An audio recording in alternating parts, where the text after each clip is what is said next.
ühe ja sama lokkpee diagrammi peale ära. Ja kõigepealt lähevad sinna paika 4 põhikomponenti. Ehk meil on olemas paisventiil, vahet ei ole, kas ta on mehaaniline, elektrooniline või ta on siis külmkapi puhul kasutatav näiteks niisugune kapillaar, ta on ikkagi paisventiil. Järgmine on kondensaator, kas ta on selline pisikene või ta on hästi suur, ta on kondensaator.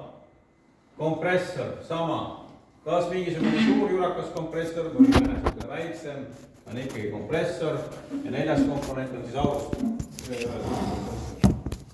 No see ei ole suur, ma ei mahtunud ära see pildi peale. Ja aurustiga täpselt samamoodi, kas ta on ventilaatoritega aurusti, ilma ventilaatoriteta aurusti, kas ta on plaataurusti, vahet ei ole, ta on aurusti.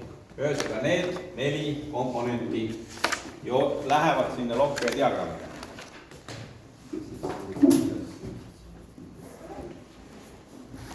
Kui keegi veel ei tea või ei mäleta või on ära unustanud või siis ta teab, mismoodi need 4 põhikomponenti meil üldse niisuguse lihtsa külmasüsteemi puhul üldse töötavad, et meil on see kompressor on siis nii-öelda külmasüsteemi süda, tänu temale see külmaaine meil siin sees nii-öelda ringleb, ehk siis kompressor imeb gaasi, surub selle kokku surutud gaas liigub meil mööda torustikku edasi kondensaatorisse. Kondensaatoris jahutatakse siis nii-öelda gaasilises olekus olev külmaaine maha, ta muutub meil vedelaks. Vedelana ta liigub siis mööda torustikku paisventiili. Paisventiilist pihustatakse ta siis aurustisse, aurustist korjatakse soe kokku, kõik see nii-öelda vedel külmaaine muutub meil jällegi auruks ja ta jõuab jälle kompressorisse tagasi. Ühesõnaga sellisel kujul 4 põhikomponenti meil siin töötavad. See on kõigile arusaadav.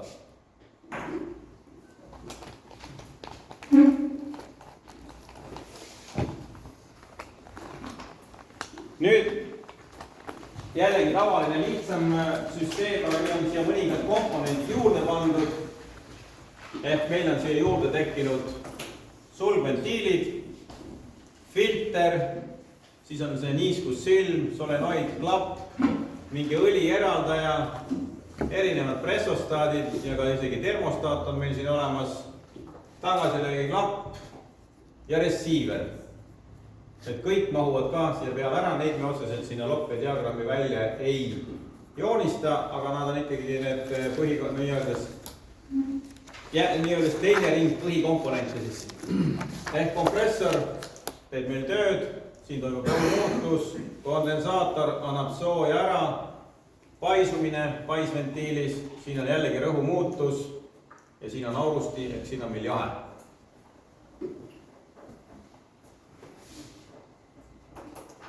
Paneme selle sama asja tööle, selle sama joonise.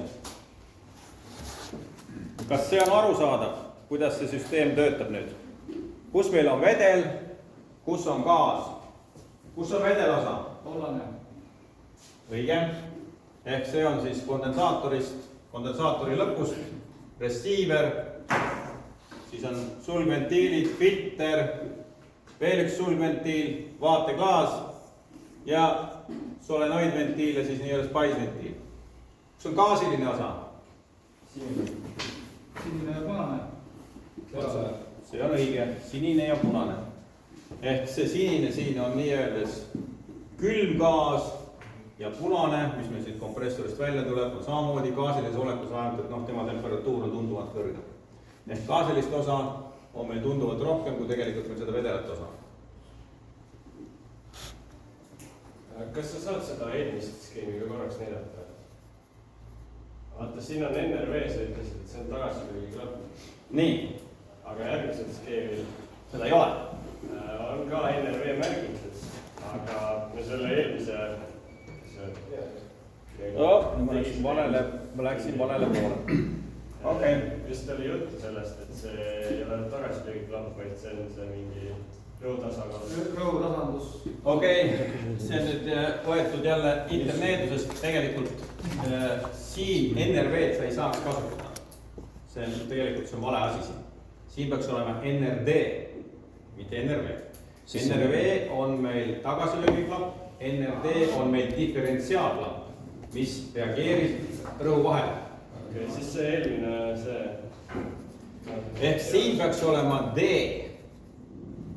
Väiksemate süsteemide puhul kasutatakse NRD, suuremate süsteemide puhul on siin KVR.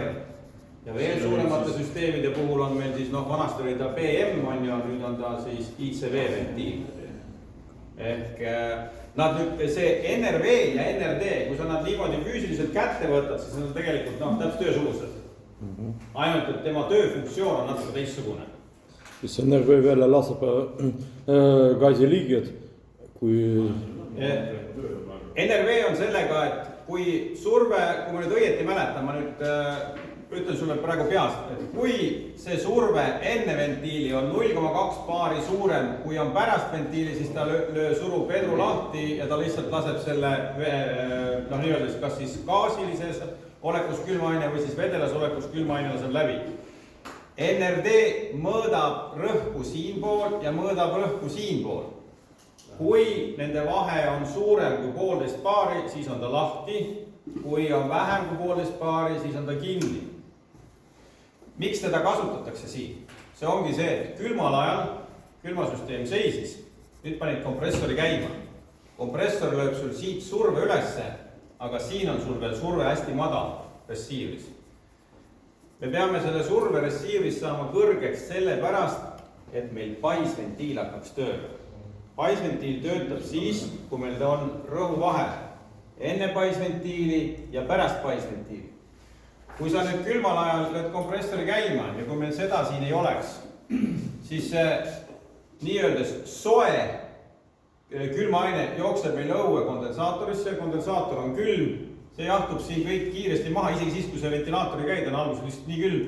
Ta jahtub nii kiiresti maha siin, ta rõhku siin ei tõsta, paisventiil sul õieti tööle ei hakka, kompressor imeb sul selle imirõhu siit alla ja polksti seisma. Ja tööle ei lähe selle süsteem. Läheb, üritab vahepeal käima minna, jälle rõhk kukub alla, jälle jääb seisma. Ta käib sul niimoodi, kolks jääb seisma. No ja siis see uus käivitus on nüüd sellest, et kas ta sul on nüüd, on sul seal aegrelee vahel, kui sul ei ole aegrelee vahel, et sa ei saagi seda tööle. Sellepärast on siis mõeldud siia nii-öeldes see kuuma gaasiliini peale.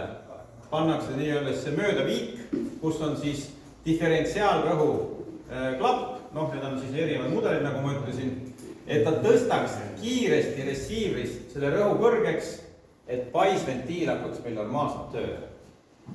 Et vahet ei ole, kas ta sul on elektrooniline paisventiil või on ta sul mehaaniline paisventiil.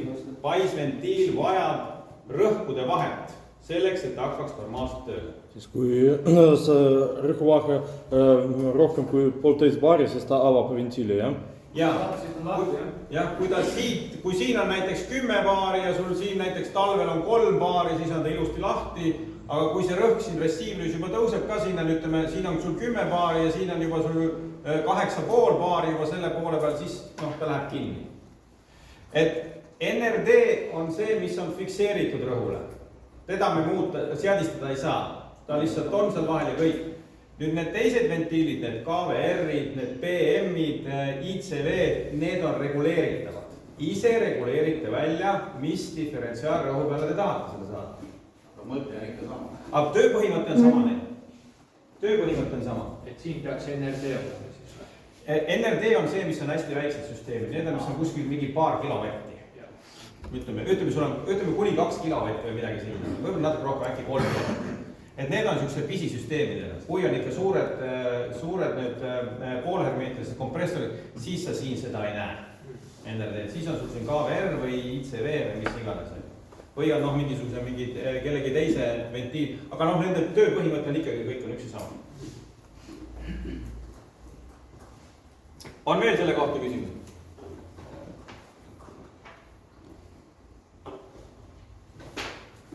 Kui ei ole, siis me liigume edasi. Nüüd ma räägin nüüd natukene, see eelmised olid meil tavalised need külmasüsteemid. Seda teil ei ole, seda pilti ei ole, selle ma alles täna panin sinna, seda peate vaatama.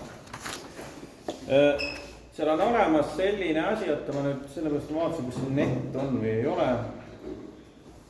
Ma mõtlesin, ma räägin natukene sellest CO2-st ka, sest paljud on teil sellised kes töötavad ka CO2-ga. Et CO2 on veidi, ta on jube jama on see, ta on tankvas süma, ta on hea küll, aga ta ei mahu selle peale ära. Ühesõnaga, kui meil on tegemist tavalise külmasüsteemiga, siis me räägime kondensaatorist. Kui me räägime CO2-st, siis meil ei ole kondensaatorit, vaid meil on gaasijahuti. Miks gaasijahuti? Sellepärast, et tavalise külmasüsteemi puhul on see, et kondensaatorisse tuleb sul gaasilises olekus külmaine, ta jahtub seal maha ja teiselt poolt otsast tuleb sul vedel külmaine välja. CO2 on nüüd natukene teistsugune gaas. Tema võib olla nii soojal perioodil, siis kui meil õues on soe, kui temperatuur läheb üle 20 kraadi, siis on nii, et kondensaatorisse tuleb sulle gaasilises olekus külmaine ja siit teiselt poolt otsast läheb ka gaasilises olekus külmaine välja. Ta ei veeldu sulle. Kui on talvine periood, õues on külm ja jahe, siis on see, et gaasilises olekus tuleb ta sul sisse ja vedelas olekus läheb ta välja. Siis ta on nii-öeldes nagu kondensaator. Aga üldjuhul räägitakse ikkagi CO2 puhul sellest, et meil on gaasijahuti, mitte kondensaator. Mis on teine erinevus veel siin? Läheme nüüd siin.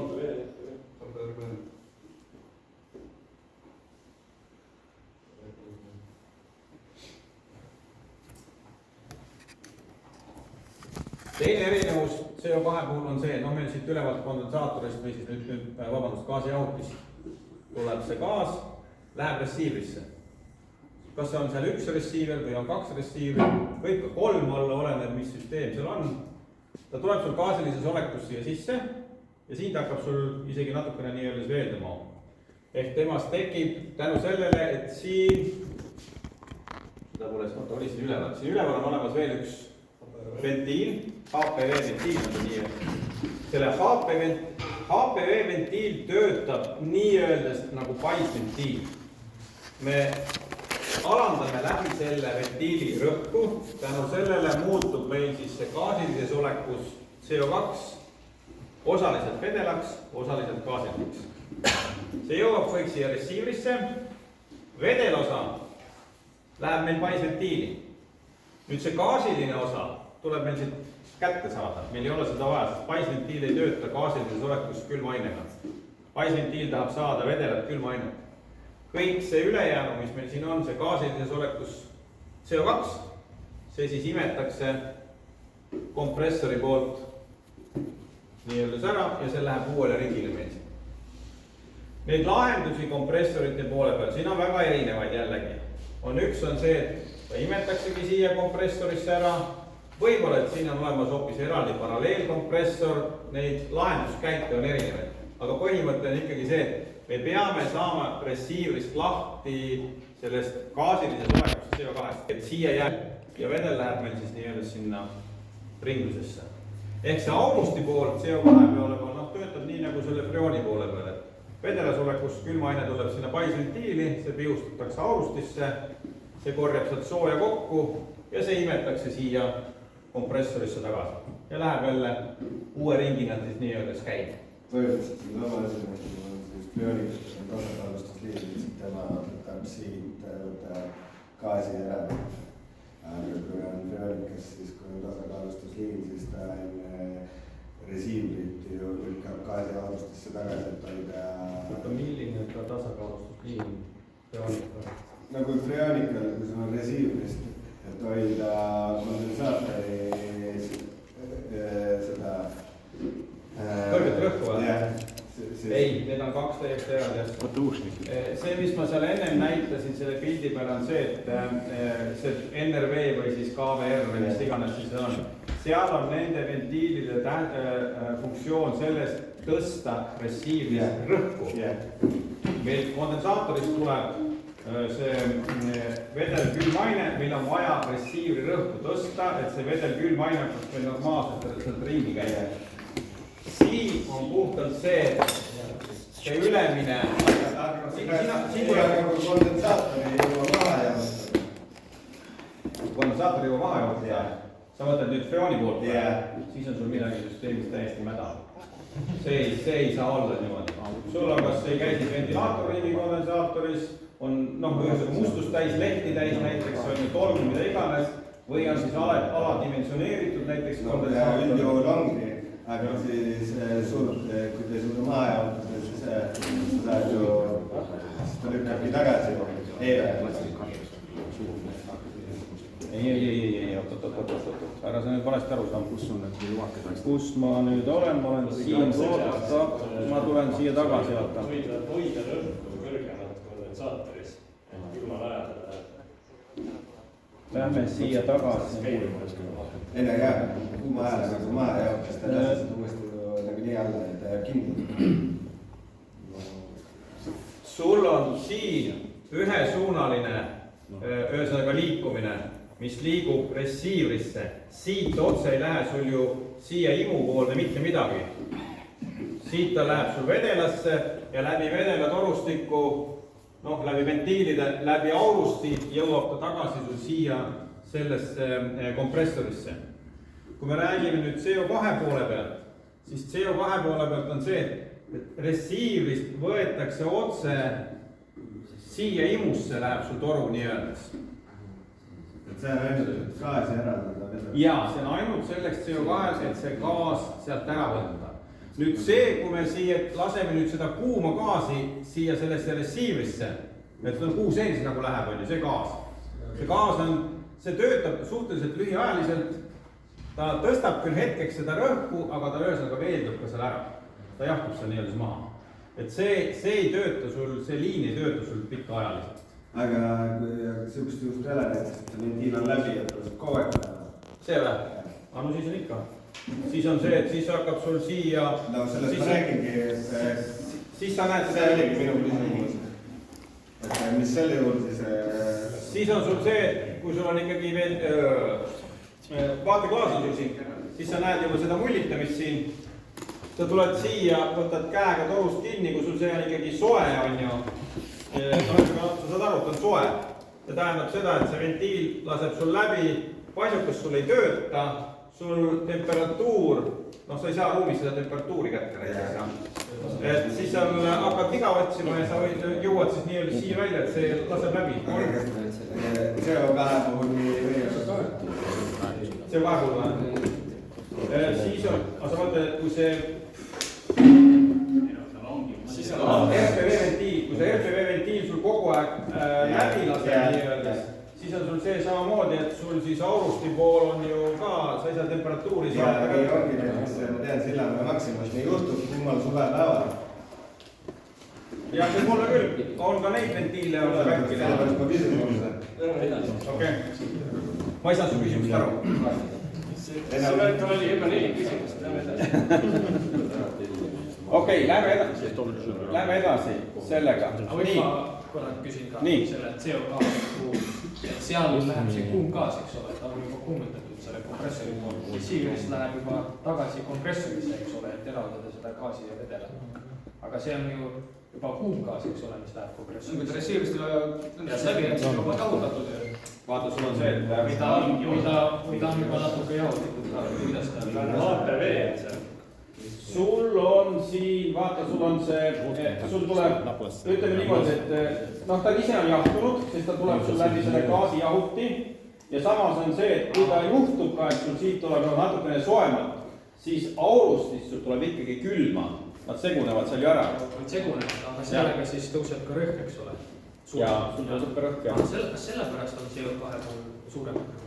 Ei, see CO2 on ise, ta ongi selline kõrgema rõhuga gaas on tulemas. See on lihtsalt, see on puhtalt gaasi omapära. Nii, nüüd selles Lockbay diagrammis 4 põhikomponenti. Vasakule poole jääb alati kompressor, ehk see on meie süda, see on siis see, mis tõstab meil rõhku kondensaatoris. Üks, kaks on. Vabandust, paremal pool on kompressor, see on meil süda, mis siis tõstab imurõhust rõhu siis nii-öelda surverõhuni. Kondensaatoris toimub siis temperatuuri muutus. rõhk jääb meil samaks. Paisventiil töötab meil siis nii-öelda vastupidi, et kõrgsurve pealt langetab rõhku madalsurve peale ja auruste on siis see, mis siis korjab sooja ja nii-öelda vedelana tulnud külma aine aurustub siis aurustis ja läheb siis kompressorisse tagasi juba puhta gaasina. Niimoodi need 400 põhikomponenti siin töötavad. Nii, mida see LOCK-P diagramm on iseenesest endast üldse nagu tähendab? Ehk ta on siis meil, see on siis see on külmasüsteemi tegelikult ringprotsess, kus igale külmaainele on oma LOCK-P diagramm. Ehk ta on siis rõhuentalpia diagrammi abil. X-teljel on meil siis siin all, see on meil X-telg, siin on meil kujutatud entalpia ehk siis energia hulk või energia, mis me sealt saame kätte ja Y-telje pealt on meil kujutatud siis rõhku. See on siis absoluutrõhk. Logaritmiliselt. Kuidas? Ma räägin, et mul on paar slaidi, mida seal ei ole. Kuulad ja kirjutad ülesse. Selle ma lisasin ka täna. Ma lihtsalt tean seda, mis mul käest eelmised korrad on küsitud ja millest on räägitud, aga kuna need materjalid on Riho printis hunniku välja, siis jah, paari slaidi ei ole seal sees. See on nüüd üks nendest. Tekkis küsimusi, et ma sellepärast lisasin selle nii-öeldest tänasesse siia juurde. Et see täpsus oleks ühesugune, kogu joonise ajal on rõhuväärtused esitatud siis logaritmilise skaala abil. Seal paar slaidi edasi, siis ma näitan, mis asi see logaritmiline siis tegelikult tähendab. Ja seda siis nimetatakse nii-öelda LOCK-P hash diagrammiks. Noh, välismaal või võõrkeelses kirjanduses võite kohandada siis nii-öelda Smoller diagrammini nime. Tegelikult on see kõik üks ja sama. Aga näevad nad siis selles mõttes välja sellised. Ja alati siin üleval, vasakus nurgas, vasakus nurgas on alati märgitud nendel üldisult, mis külmaainena see mõeldud on. Sa ei saa joonistada LOCK-P diagrammi või oma töötsüklit, kui sul tegelikult näiteks jookseb, sul on süsteem R404A ja siis sa võtad R513 ja tahad üritada sinna peale seda joonistada. Ei tule hästi välja. No ei tule hästi välja. Ja diagrammil on alati olemas meil rõhk, temperatuur. Need on need kaks põhiparameetrit. Rõhk on meil alati nii-öelda jookseb siit nii-öelda paralleelselt, vasakult paremale, mida iganes. Siin on meil just rõhuskaala peale just näidatud. Temperatuuri kõverad on need punased, mis meil siin käivad. Siin on näiteks 100 kraadi. 100 kraadi jookseb meil siit. Jah, sinna ei lähegi. Ei paista enam välja. Võtame 70 kraadi. 70 kraadi jookseb meil siit ülesse. Jookseb meil siit siia. Ja siit läheb siis nii-öelda üles tagasi. Neid joonesi ei tõmmata siia LOCK-P diagrammile, kõiki ei joonistata korraga välja, see läheb liiga sigri-migriks, ei saa enam aru. Siin teinekord on näiteks niimoodi, see temperatuuriga väga lihtsalt näidatud, 70 kraadi punkt on pandud siia ja 70 kraadi punkt on pandud siia. Kui sul seda vaja on, tõmba ise see joon siit endale. Kui sul seda vaja on. Nende kahe temperatuuri ja rõhuga, need ongi need kaks põhiasja, sellega me hakkame siin nüüd nii-öelda tegelema. Siin on siis nüüd näide, meil on olemas rõhk, imu ja surve. Surve on meil siin üleval, imu on meil siin all ja temperatuurid. Need on siis need temperatuurid, millega me hakkame siin täna rääkima, et temperatuur enne kompressorit, temperatuur pärast kompressorit ja temperatuur enne paisventiili.